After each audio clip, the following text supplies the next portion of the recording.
네, 머니인사이트 시간입니다. 지금 시장에 워낙 변수가 많기 때문에 자산 배분을 통한 해지 전략이 그 어느 때보다 중요한 시장인데요. 채권 시장 동향과 전망 짚어보면서 투자 안목을 키워보겠습니다. 오늘 머니인사이트는 임재균 KB증권 연구위원 모셨습니다. 어서 오십시오. 예, 안녕하세요. 반갑습니다. 연구원님, GDP 나후 경제 하락, 이런 미국의 경기 침체 우려가 지금 부각되던 이제 미국 경제 좀 트럼프가 쐐기를 박은 듯한 모습인데 침체 가능성을 배제하지 않는다라는 발언에 충격을 받았는데 미국 경제 침체 가능성 어떻게 보십니까? 확실히 작년 말, 그러니까 네. 트럼프 취임 전과 취임 후로 비교했을 때 침체 가능성이 좀 높아진 거는 맞는 것 같습니다. 미국의 펀더멘탈 자체, 미국의 경제의 기초 체력 자체는 굉장히 견고한 거는 맞습니다만, 트럼프가 생각보다 강하게 관세 정책을 좀 추진을 하고 있고, 트럼프 행정부 자체에서도 결국에는 이제 중장기적으로 놓고 봤을 때 관세 정책, 이를 통해서 원하는 게 뭐냐? 미국의 공장을 깔아라. 미국의 공장을 투자를 하고 여기에서 고용이 창출된다라고 하는 기조인데 이 기조를 유지하기 위해서 단기간에 조금 그 비용이라는 게 결국에는 경기의 일부의 둔화인 건데 이 둔화도 감수해야 된다라는 스탠스를 보이고 있기 때문에 조금 침체 가능성이 이전보다는 좀 높아진 거는 맞습니다만 저희는 확률적으로 봤을 때 침체와 그리고 침체가 아닌 가능성을 놓고 봤을 때 여전히 침체보다는 침체가 아닐 가능성이 더 높다라고 생각은 하고는 있습니다. 네, 미국 경제 침체 가능성이 이전보다 높아졌지만 침체가 아닐 수도 있다라고 전망을 해주셨고 최근 이제 글로벌 경제에서 독일의 재정 부양이 이슈로 떠오르고 있는데요. 그동안 긴축 재정 이어온 독일이 확장적인 재정 정책으로 이제 변화하게 된 배경 어떻게 보고 계십니까? 네, 독일 같은 경우가 이제 보시면 2009년 그러니까 글로벌 금융위기 이후부터 굉장히 이제 긴축적인 재정 기조를 보여왔습니다. 그 왜 그러냐면은 과거에 이제 독일 같은 네. 경우가 하이퍼 인플레이션을 경험을 하다 보니까는 물가에 대한 약간 굉장히 트라우마가 있는 상황이었고 이거를 유지하기 위해서 긴축적인 재정을 펼쳤는데 문제가 최근에 독일의 경기가 굉장히 안 좋은 상황에서 트럼프 행정부가 취임을 하고 나서 미국 우선주의를 계속 추구를 하고 있습니다. 거기에 플러스 우크라이나와 러시아의 휴전 협정에서 사실 유럽을 완전히 배제를 하는 상황이다 보니까는 그리고 유럽 중에서도 가장 강대국인 독일을 중심으로 해서 유럽은 우리 스스로 지켜야 된다라는 이런 조금 인식이 생겼다라고 보시면 될 것 같고요.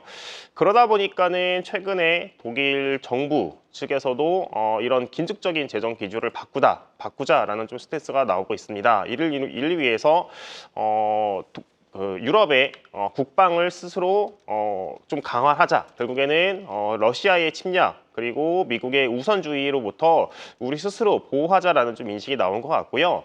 거기에 플러스 2010년, 12년 이럴 때만 하더라도 사실은 유럽의 경기가 굉장히 안 좋았지만은 이에 대한 반작용으로 독일 경제가 굉장히 강한 모습을 보였습니다.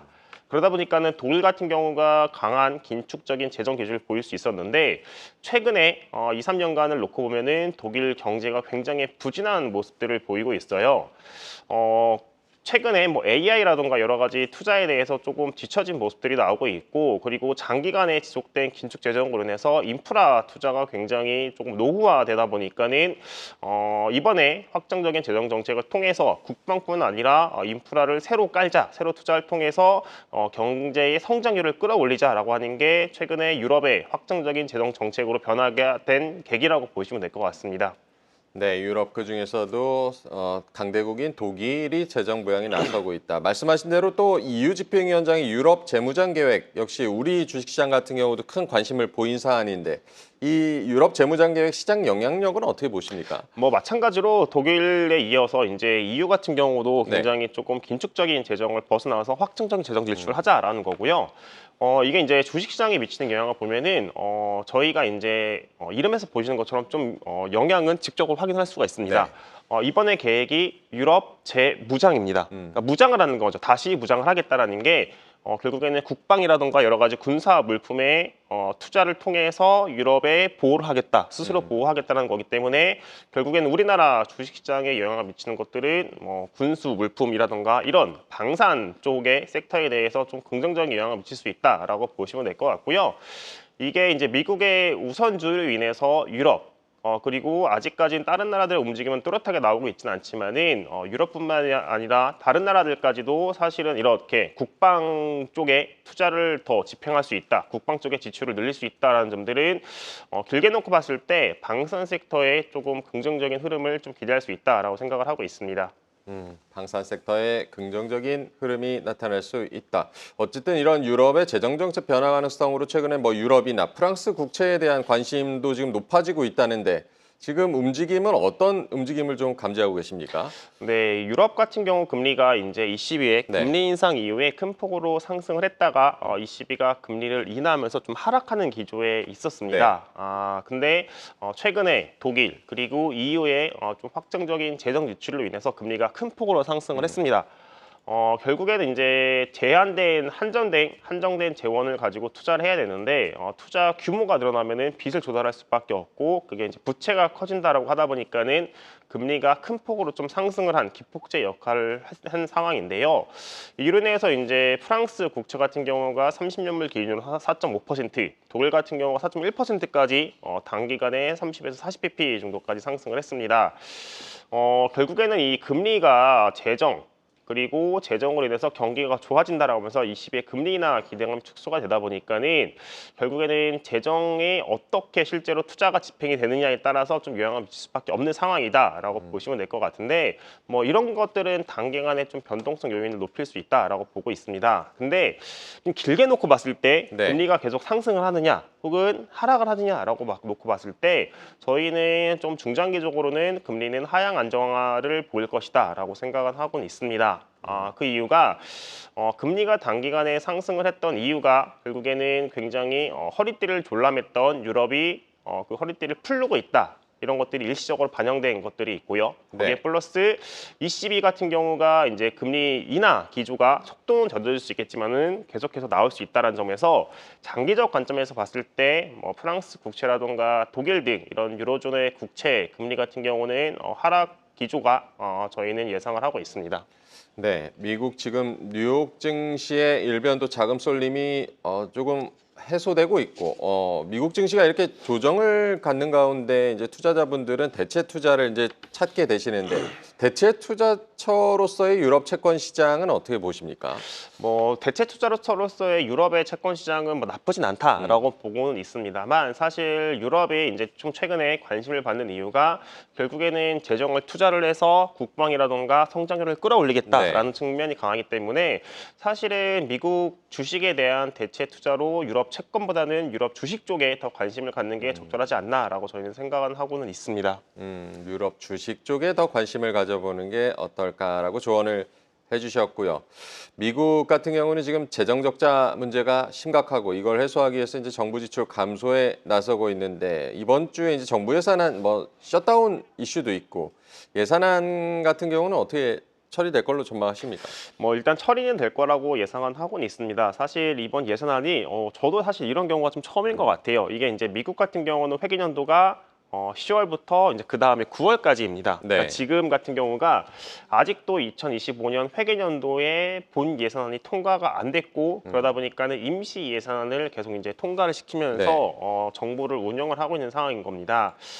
이번에 이제 3월 14일에 지금 의회에서 제출한 예산안도 결국에는 내용이 뭐냐? 9월 말까지, 그러니까는 2025년 회계연도가 끝나는 올해 9월 말까지의 운영 자금을 지원을 하겠다라는 거죠.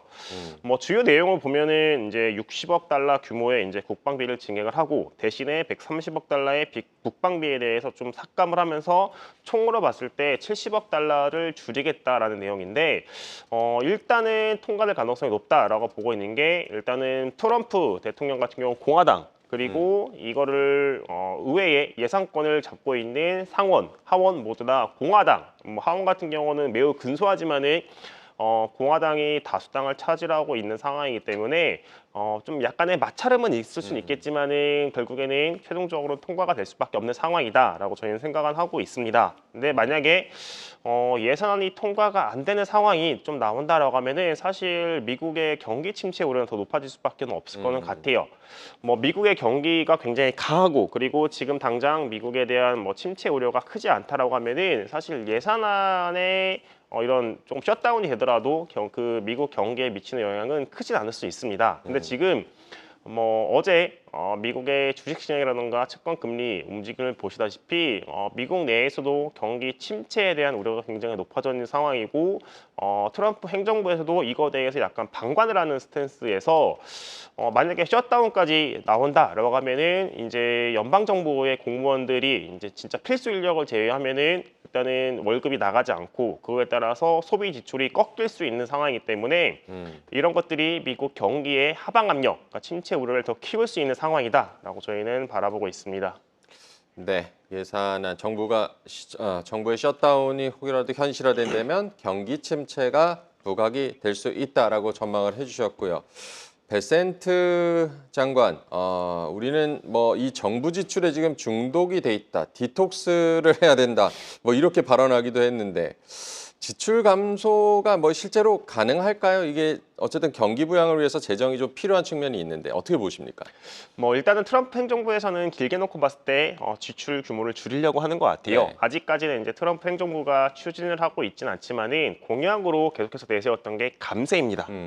감세가 되면은 당연히 재정 수입은 줄겠죠. 그렇게 되면은 재정 적자가 커질 수밖에 없는데 그럼 트럼프가 지금 내세운 게 지출, 그러니까 소득을 줄여야 된다. 정부의 수입을 줄이기 위해서 재정 적자를 정부 수입을 감소에 따른 재정 적자 확대를 막기 위해서 지출을 줄여야 된다라고 하고 있고 그러다 보니까 이제 앨런 머스크의 주도하에서 이제 도지 네. 여러 가지 이제 공무원들을 조금 해고를 하고 있고 여러 가지 이제 조금 지출들에 대해서 줄이려고 하고 있는 모습들이 나오고 있습니다. 물론 이거에 따라서 성장이 굉장히 조금 부정적 영향을 받을 수 있는 거는 불가피할 것 같아요. 왜 그러냐면은 트럼프 이전에 이제 바이든 행정부 시절을 보더라도 미국의 경기가 굉장히 좋았습니다. 여러 가지 이유가 있겠지만은 그 중에 하나가 미국 정부가 굉장히 확장적인 재정 지출을 하면서 경기가 좋았다라는 평가도 있는데 아무래도 이 정부의 지출 부분이 감소를 하게 되면은 GDP에 들어가는 지출, 정부 지출이 감소하면서 전체 저희가 바라보는 GDP의 숫자가 조금 축소가 될 수 있다, 안 좋게 해석이 될 수밖에 없다라고 저희는 보고 있고요. 하지만은 트럼프가 결국에는 이를 통해서 중장기적으로는 미국의 지금 당장의 고통을 감내를 하더라도 길게 놓고 봤을 때는 관세 정책을 통해서 해외의 공장을 미국으로 들여오고 여기에서 고용 창출을 통해서 조금 성장을 다시 끌어올리겠다는 전략이기 때문에 지금 트럼프 행정부에서 하고 있는 지출의 축소 전략 실제로 이제 얼마큼 효과를 내고 얼마 정도의 성과를 낼지는 좀 더 지켜봐야겠지만은 당분간 이런 기조는 지속이 될 수밖에 없는 상황이다라고 저희는 생각을 하고 있습니다. 네, 트럼프 행정부의 지출 축소 전략도 잘 챙겨 보셔야겠고 곧 이제 미국의 구인 이직 건수 같은 경우도 나오는데 지난주에 이제 고용 보고서 같은 경우는 고용 둔화 우려를 좀 불식시키기에는 좀 부족한 측면이 있었고요. 공무원 해고 이슈도 있고 지금 미국의 고용 시장을 어떻게 보고 계십니까? 사실 이제 미국의 고용 시장은 좀 확실히 둔화되는 추세인 거는 분명히 맞는 것 같습니다. 사실 이제 2년 전까지만 하더라도 미국의 고용 시장 같은 경우가 이제 일자리를 구하는 사람보다 그러니까 이제 구인 건수가 훨씬 많다 보니까는 네. 사람 입장에서 이제 구직을 활동하는 이런 실업자 입장에서는 일자리를 쉽게 구할 수가 있었던 상황인 건데 최근 들어서 확실히 이런 일자리의 초과 공급은 상당 부분 해소가 된 상황이다라고 보시면 될 것 같고요.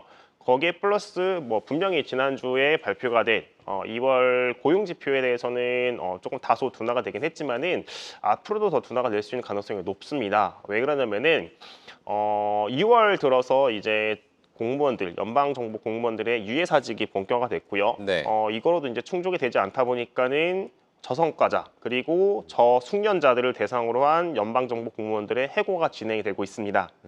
이게 이제 공무원들이 해고가 되면서 민간으로 쫙 흡수가 되면은 사실은 고용 시장에 큰 충격은 없을 수는 있겠지만은 네. 지금 트럼프 행정부가 여러 가지 관세 정책들을 실행을 하고 있어요. 금융시장 입장에서는 사실은 이제 관세 정책이 엎치락뒤치락 하는 과정에서 점점 적응을 해 나가는 단계를 거칠 수는 있겠지만은 기업들 입장에서는 관세 정책이 계속 바뀌게 되면은 투자에 대해서 굉장히 보수적으로 할 수밖에 없을 것 같고요. 그렇게 되면은 투자를 보수적으로 한다라는 거는 사실은 고용 측면에서 봤을 때는 좋을 일은 없습니다. 그러면은 연방 정부에서 해고가 되고 있고 이게 민간 부분에서도 흡수가 되기에는 굉장히 좀 어려운 측면이 있기 때문에 고용 시장 같은 경우는 이제 속도의 문제이지 조금 점점 둔화되는 기조는 분명하다라고 저희는 생각은 하고는 있습니다. 네, 공무원 해고와 함께 기업들의 이런 투자 지연까지 어쨌든 고용 시장은 둔화될 수밖에 없다라고 전망을 해주셨고 오늘 그 미국의 10년물 국채금리 간밤에 4.2%대까지 이제 내려왔는데 미국 국채금리 당분간 이제 좀 더 내려간다고 봐야겠습니까? 어떻게 보십니까? 뭐 당분간 저희는 미국 채금리가 더 내려갈 가능성이 높다라고 네. 생각을 하고 있습니다. 일단은 트럼프 행정부에서 미국채 금리를 좀 끌어내리고 싶어하는 굉장히 의지가 강한 상황이다라고 보시면 될 것 같고요.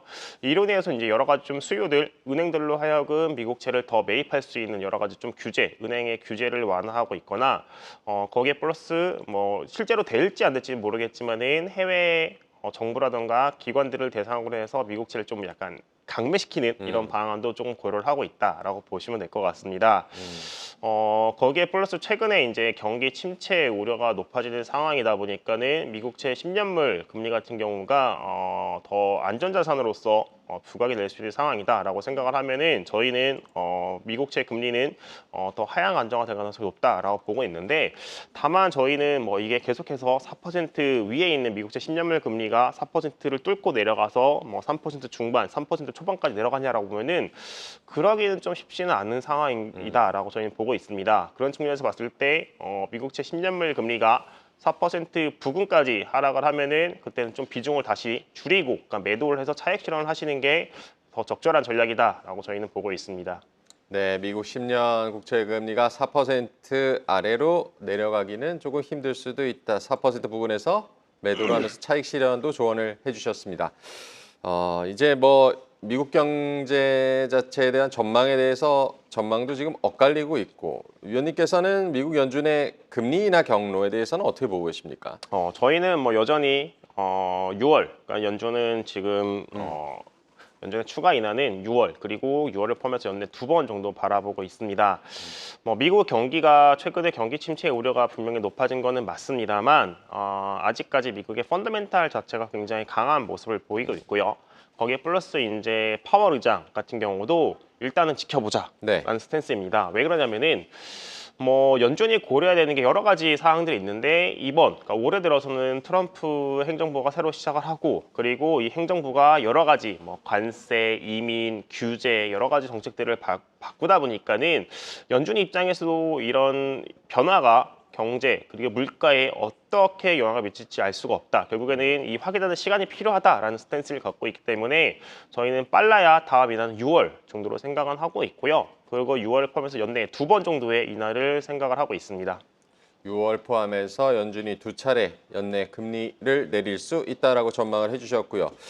한국은행 얘기를 좀 잠깐 해보겠는데 한국은행은 뭐 금리를 일단 내렸고 금리 정책 앞으로 올해 몇 회 정도 더 추가 인하가 가능하다 보십니까? 저희는 한 번 더 인하 생각을 하고 있습니다. 뭐 5월 혹은 7월 정도에 한 번 더 인하를 하면은 이제 올해 인하는 마무리가 되지 않을까라고 생각은 하고 있습니다.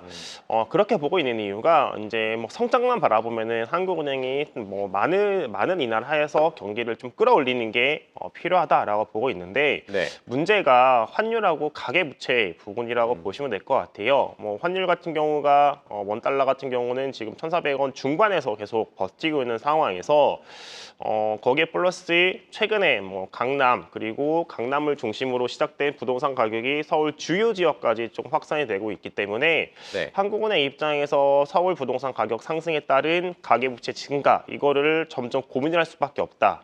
라고 저희는 그 시점이 점점 다가오고 있다라고 생각을 하고 있어서 한국은행의 추가 인하 시점은 이제 2Q에서 3Q 정도에 한 번 더 인하를 하면은 마무리가 되지 않을까라고 생각을 하고 있습니다. 네, 한국은행 올해 한 차례 추가 인하에 더 그칠 수 있다라고 전망을 해주셨습니다. 오늘 임재균 KB증권 연구위원과 얘기 나눠봤습니다. 고맙습니다. 네, 감사합니다. 계속해서 다양한 경제 이슈를 알고 싶다면 구독과 좋아요, 알림 설정 부탁드립니다. AI 캐스터 권미정이었습니다.